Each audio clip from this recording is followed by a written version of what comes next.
Hello, everybody. Welcome back to Bog Panda. And tonight we're going to talk about something that I don't think we've ever covered before: Nintendo 64.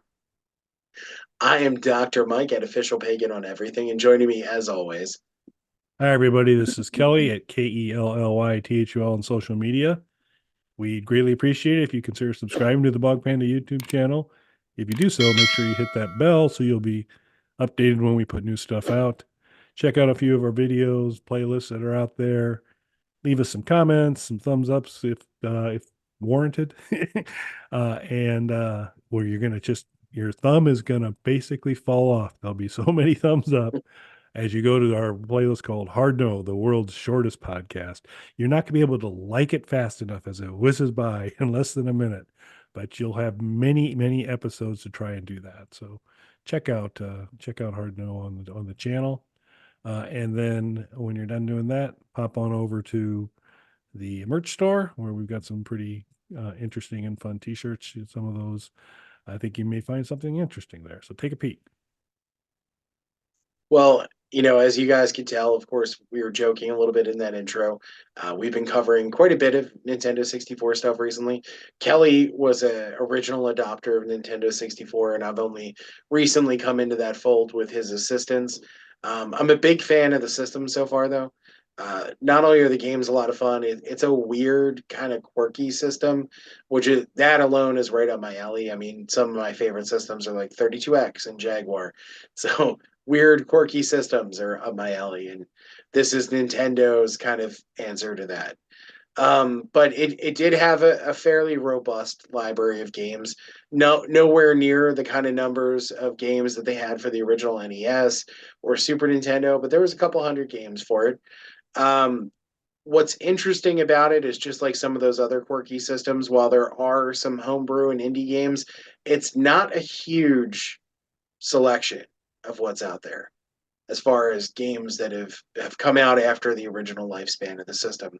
Whereas, Genesis, Super Nintendo, NES, even Atari 2600 are pretty regularly getting new content released for them. Even Jaguar, to a large degree, still gets new games for it. You really haven't seen a lot of Nintendo 64 stuff.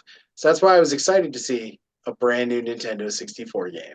And of course, I had to pick up a physical cartridge of this one. So it's not a new game itself, it is Xeno Crisis. And of course, I have a prop with me. Why would I not have a prop? There you go, guys. It's Xeno Crisis. So Xeno Crisis came out a few years ago, and it was a Genesis style game that was released on all of the modern systems. It was released on Switch, Xbox, PlayStation, Steam, all that good stuff. But it was a Genesis style arcade shooter. So of course, they did some fundraising for it where they were able to release physical Genesis cartridges of it, and that went well.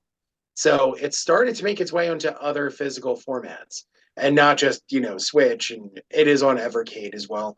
Um, but they started to port it to other systems. So as of now, I mean, there's a full list you can find online, but as far as like physical retro consoles for this retro style game, it's also been released for Neo Geo for the arcade and home versions, Neo Geo CD, Dreamcast, now Nintendo 64. It's coming out for Super Nintendo and PlayStation next, PlayStation 1. So they are porting this game to literally anything that can play it. Kind of their own taking a shot at Doom, I guess, and just putting Xeno Crisis on everything. So I was already a little bit familiar with the game, and I was curious by all these different ports that they were doing. Either way, I was going to support this only because there's not a ton of Nintendo 64 stuff that's coming out like there is for the other systems. So supporting a physical cartridge being released for Nintendo 64, hopefully, if people support this, it'll start pop more games will start popping up for it as a system.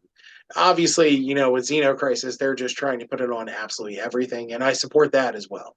It's really cool to see that happening and new physical games for all of these classic systems. What's your familiarity with Xeno Crisis? Sad to say none, really. And it's kind of embarrassing given like all the platforms it's already available on and the ones coming out, but not. But I definitely do share your desire to support um, homebrew N64 stuff because uh, it's an awesome system. It is interesting in terms of stuff, the stuff we put out on a regular basis. Anytime we end up talking about some how-to stuff with at Games Legends or something like that, that does really well. Um, and so our how-to stuff has done pretty well, but I've been really surprised. Most of our Nintendo 64 content, there's a lot of folks interested in talking about the 64. So that's exciting, that there's an audience, obviously an audience out there. Is a machine that kind of holds a special place in a lot of folks' hearts. So while I'm not familiar particularly with the game, I am interested in supporting it. So um, why don't you tell me a little bit about what I'm going to get myself into when I get this cartridge? So Xeno Crisis, it's an interesting game. It's a arcade style shooter, very similar to Smash TV. And then you're moving room from room where you just get deluged with enemies. And you have to kill all the enemies and collect items and things like that before you move on to the next room. The game itself is, let's say, heavily inspired by the Alien film series as far as the visuals. So I would say most like accurately, this is a cross between Alien Breed and Smash TV. Um, the original game, it was developed with Genesis in mind. So even though it was on all the modern platforms, it was a Genesis styled game. What is interesting is the various ports of it that have come out, because it is a retro arcade style game, they haven't done dramatic overhauls in the visuals from port to port. So it's essentially the core game is the same on every port because it was already a retro style game to begin with. So porting it to the more powerful systems like Neo Geo and Dreamcast and things like that obviously are easy to move that kind of stuff over. What is interesting though is it's not just, and I don't want to call it lazy, but it's not just them moving the game from system to system. There is some minor differences from system to system in the game. And with Nintendo 64 in particular, when you look at it side by side with the Genesis game, Genesis didn't have the biggest color palette, even compared to its contemporaries like Super Nintendo and TurboGrafx 16. Genesis had a smaller color palette. So most of the other ports of the game, you get a little bit more color. That's very evident in something that's far more powerful, like a Nintendo 64, in terms of its color palette. So it's a much more colorful version of the game. Visually, it otherwise looks the same. The sprites more or less look the same. It does have a fully voiced cutscene in the beginning. The cutscene is the same as the Genesis version, but there's no voiceover. So there's more colors, there's more voiceovers throughout the game and things like that. So not dramatic, huge differences, but there are little differences from version to version. Um, the biggest differences I would say from the various versions of it that I've seen, the Neo Geo and the various CD-ROM versions, all of the cutscenes are fully voiced on those ones. Nintendo 64, it's only the opening cutscene that's fully voiced. But again, the Super Nintendo, Genesis, and all that aren't voiced that way. There's voices in the game, but the cutscenes are not voiced. The modern systems do add more to the visual presentation. So if you're playing it on Switch, PlayStation, Steam, anything like that, there's more animation in the gun firing.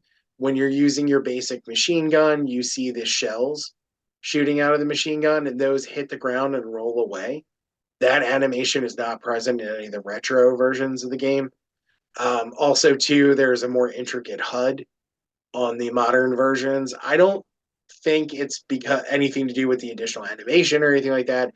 I think it's just because on the modern consoles it's presented in a widescreen format, so there's just a little bit more room to do things like that. Whereas when you're playing it on the retro versions, it is full screen to match their. But other than that, the core game is essentially the same from version to version. So it's really what versions of it you want to support. Now, one thing that I do think is interesting and is worth noting, every version so far as I'm aware, has the Genesis soundtrack. And that's an important thing to note because Genesis made music differently. um, it used this FM chiptune system for it as opposed to sampled sounds, which were becoming more popular at that time, which has led to really good and really terrible soundtracks on some of the Sega games. Because essentially, really to optimize a soundtrack for Genesis, you would have to completely redo it. So when they would do that, the games would sound fantastic. When they wouldn't do that, they would sound like Doom on 32X. So there was a lot of all over the place stuff. But when it was done right, they sounded fantastic. The score was composed specifically with Genesis in mind. So every port of it, they're porting over the Genesis soundtrack to it. The thing with that is you will notice, obviously, specifically on this version and the Neo Geo version, that they are very large cartridges in terms of the actual size of the ROM that's on there. So this one, for example, it is actually noted on the back of the box. Let me double check that here. This is 512 megs, this Nintendo 64 version. So that is far, far larger than any game that was released in its original lifespan. 64 megs was the largest Nintendo 64 game released officially by Nintendo. And there was only a couple of cartridges that were that size, and they were near the end of the lifespan of the system. Now, it's pretty common for these indie games that come out after these systems have been abandoned by their creators at that point to be larger than the original cartridges were. But particularly this and the Neo Geo one, I think is 300 or 400 megs as well. They seem to be gigantic compared to the actual game on Genesis or any of the modern platforms. I think, and from what I'm reading, other people seem to have the same theory. A lot of where this extra memory is coming from isn't the things they've added. Like, sure, there is more colors and voiceovers and things like that, but that's not hundreds of megs that's making up. I think where most of that memory is coming in is porting over the Genesis soundtrack because it doesn't play music the same way the Genesis does. They are literally just bringing wave audio files over and putting them on the cartridge, which is taking up quite a bit of space, even if it's compressed in some way. So I think that's where that's at. So don't get too excited when you see these large cartridge sizes on some of the other machines. It's probably mostly the music. And they accomplish, I mean, so that's all just a different configured PCB board or those types of things. I mean, it's the cartridge itself. Obviously, its width wouldn't change, so otherwise you couldn't put it in the Yeah, no, 64, it's the but same size cartridge. same Yeah. exact same size, height, all Yeah. that's in it. Okay, cool.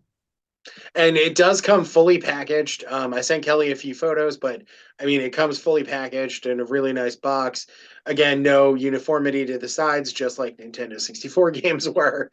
It comes with a full color manual and everything as well. Again, sounds great, looks great. I'm super happy that I got this one to support it as a physical copy, just because hopefully we'll see more Nintendo 64 games if this sells out quickly. I also would point out to you that just like Smash TV, it is a dual stick control style, meaning you use the buttons to shoot in different directions. If it were an arcade, it would have been a second joystick like Smash TV has. So actually, the arrangement of buttons on the Nintendo 64 makes it pretty easy to control. So this is where I would say this shines the most on Nintendo 64. Isn't even the colors and the extra voiceovers, it's the control. Whereas on a Genesis, you kind of have to configure the buttons in a way that makes sense to you. This works exactly the way it's supposed to right out of the gate. I would imagine the PlayStation one is going to work really well that way as well because it has that similar four button layout. Yep. Yeah, I think I know there's a lot of the Nintendo 64 controller is a strange looking thing and gets a lot of crap, but realistically, with the exception of a center joystick button that could be a little fragile for hard gameplay, I still think it's a pretty nice controller. I like the form factor overall. The trigger button on the bottom without sacrificing still having the shoulder buttons and the four buttons on the top and a couple. So I'm always been kind of a fan of the controller. So but it does sound like it's a really good fit for this game. So It is, and you don't have you can either use the D-pad or the analog stick to move the character. and then you're using the four C buttons to fire in the different directions, and they're already configured in a way where it's up, down, left, and right. So I mean, it's control layout is really just perfect on there, and I would imagine PlayStation's going to be similar as I well. think. Yeah, cool. All right. So we strongly encourage you, if you're a Nintendo 64 fan, to go out and support this market so we can get more games out there. Maybe Dr. Mike will come out on a Nintendo 64 cartridge because that'd be a good platformer for it. Yeah, it'd be So, cool to see more games like this. It is very cool what they're doing, releasing it on any system that they possibly can. Like I said, I know Super Nintendo is coming out, which is causing a lot of controversy already. The Super Nintendo version is going to have some sort of helper chip in there, which of course is getting the Genesis versus Super Nintendo debate riled up again because sure. it was developed for Genesis and plays fine with no additional chips on Genesis cartridges. It needs a helper chip for Super Nintendo. Super Nintendo just worked differently. I don't know what people are upset about though, even though I am Genesis over Nintendo all day. Most, or I shouldn't say most, many Super Nintendo games had some sort of helper chip in them. That was a very common thing that Nintendo did for most of their systems. Even the original NES had games with helper chips in it. Only one official Genesis game ever used a helper chip. So that is something that I know Genesis purists like to throw in Nintendo face. We didn't need extra chips and things like that to make a game run. So this is stirring up that debate again. I think it's crazy. Again, many Super Nintendo games did. So that's not a weird thing. I'm excited though because they have also announced it for Game Boy Advance. Oh, So that could be cool as well. yeah, most definitely. Yeah, I don't get too worked up on the helper chip stuff because realistically, I mean, all you're really arguing about is location. I mean, it's to accomplish all these things, you need the right chipset to do it, whether it's resident inside the console or it comes to you in the cartridge. I'm not sure that's that big of a deal. Yeah, it's So, really I don't know why people get upset about that. And again, I get the my console's better than your console thing. I sure. guess is what they're going for. But again, it's kind of foolish to me because just like Kelly said, it's just about making the gameplay as good as possible. So who cares? Like I know Genesis only did it for one game, but most people don't even know that because the game costs so much money with the additional chips they put in it. It was Virtua Racing for the Genesis, and I believe it launched with $100 price tag, which would be the equivalent of the game costing like $200 or $300 now. So nobody bought that. Yep. Makes sense. Yeah, that was nice with on the 64 when the expansion set came out. You really didn't notice a huge price point change on Donkey Kong 64, which Right. was the first pack in place for that. And so it that didn't inordinately affect the costs. And so I mean, I guess that is the one downside of you increase your cartridge costs where you're loading that cartridge up with extra capabilities and all that. But we'll see. Yeah, so we'll be interested in hearing from you folks. Is this something you're going to encourage you to support that homebrew market for the Nintendo 64 so we can do some things? I'll visit with the development crew for Dr. Mike and see what we can do about getting that available with bonus levels for you on the 64. Absolutely. So do you think you're gonna jump into Xeno Crisis on any platform? Yep, I think I'm gonna get it for the 64, to support the environment, and it sounds like a fun game to do, and so I want to kind of through this process of you getting the 64 and us talking about it, I've been spending a lot more quality time with my 64, so it's like, yeah, let's do that. I went just recently picked up, and we'll do a review on it sometime here soon. NFL Blitz.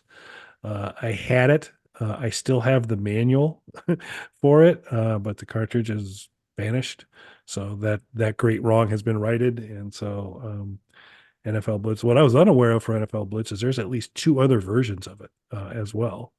So, but I'm OG NFL Blitz guy, so we'll see how that goes. Very nice.